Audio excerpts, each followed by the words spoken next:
can we say publicly to the families who have service members over in Iraq and Syria that we will hit Iran if they try to kill an American through their proxies? Can we say that? What we have said and what we'll continue to say, Senator, is that we're going to hold...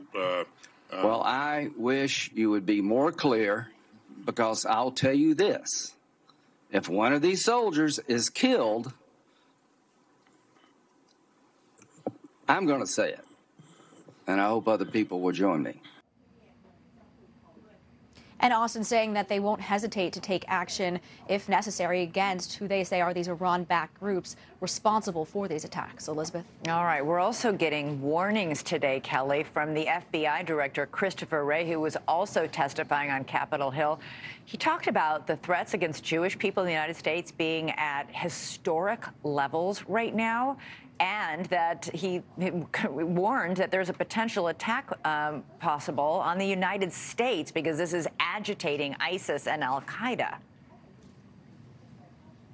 Exactly. The FBI director having that warning to senators, saying that there could be more attacks. Several foreign terrorist organizations have called for attacks specifically on Americans. He's saying the likes of which we haven't seen since ISIS launched its so-called caliphate several years ago. Their biggest concern, he says, is that this could be launched on Americans as they go about their daily lives. And he's looking specifically at the Jewish and Muslim communities in the United States, a concern there for them. So these are attacks. He's warning potential attacks here on the U.S. homeland. All right.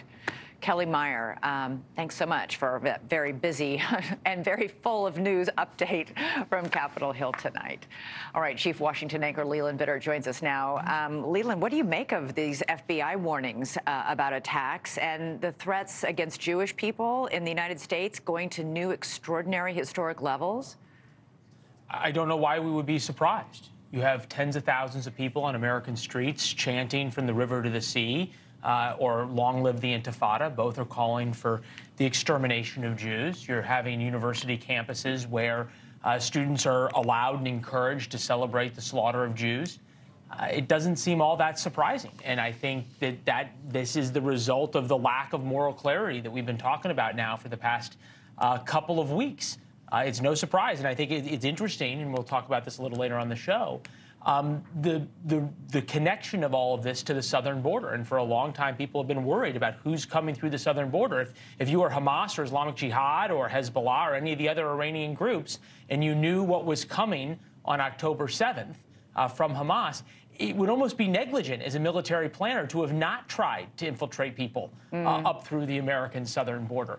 And what was unsaid, I think, by Christopher Wray was the most important, which is we don't know where the threats are going to come from. Is it going to come from Hamas, or is it going to come from left-wing groups and the protesters, the pro-Hamas protesters that we've seen on the streets and colleges? Well, he did warn. He said that al-Qaeda, they're picking up chatter from al-Qaeda and from ISIS and Hezbollah, those three groups he cited specifically. Yeah, no, for sure. And again, you think about where this all leads back to, other than al-Qaeda and ISIS, which have been severely diminished in their abilities.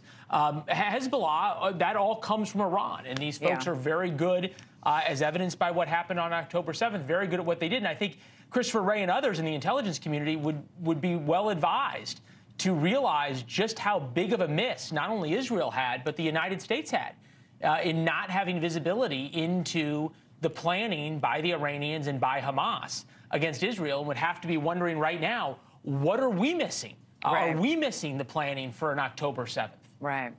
Thanks so much for watching. Go to joinnn.com to find NewsNation on your television provider.